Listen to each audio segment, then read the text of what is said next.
Most people love to listen to music, but not as many people know how to play an instrument. Everyone has heard of a violin, or some may refer to it as a fiddle. However, the instrument that I play is a viola, and it's just a little bit bigger than a violin, but it just has a deeper sound to it, and not many people know about it. So what I'm going to teach you today is how to hold your bow and your instrument correctly, how to play a few notes, and I'm also going to show you some techniques in playing. So when you're holding how to hold your instrument correctly, you want to just keep your head just like this and put your instrument on your shoulder. And then you just move your head over. So that way nothing can break you, because you want your instrument to be held by your neck, so you can be free to play any note that you want to. And you don't have to worry about that. And with your wrist, you want it to be straight, because if you don't have a straight wrist, then some people will hold it like this when they start beginning, because they don't know, because they're depending on their wrist to be holding it up, but that's not healthy for when you get better into the music. So you always want to hold your wrist like that, and so you can reach your notes the way you need to.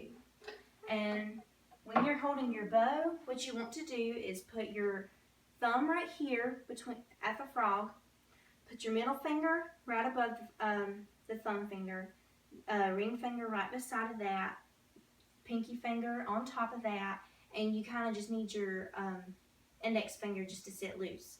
So then once you know you have a good bow hold is when you can just do like that, only moving with your index finger and your pinky. So with a few notes that I'm going to teach you is going to be the G major scale, and that's this. Starting on the D string.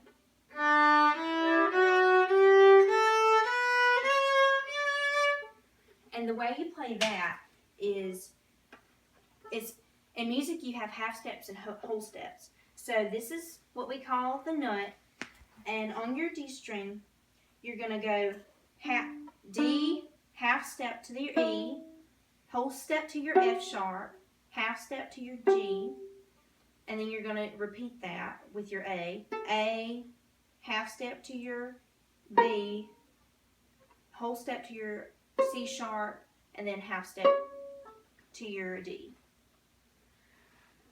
And also a few techniques that I'd like to teach you. Starting off is vibrato, because when you're playing a very slow piece, you need to add in some vibrato there, or else it's going to just sound really bad. It's not going to sound pretty at all. So you usually start out when you're learning like 1/8, 1/16, stuff like that, just to get you started with the beat, but I'm just going to show you a little bit of it. So you start off like,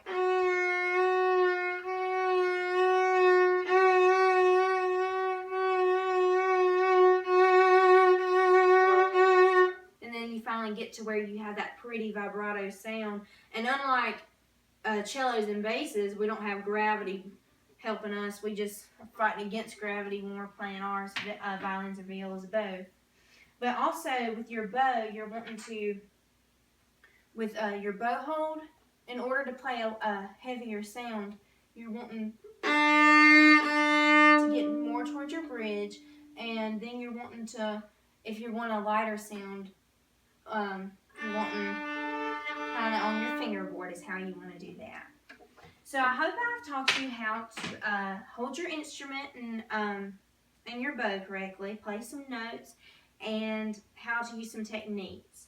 Enlightening your knowledge in music is very important.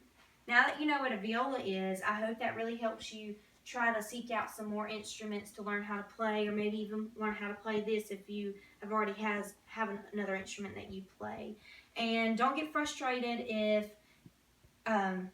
you can't learn how to do it at first, because it's very difficult. So you can do all things. You can do anything you set your mind to, as long as you try.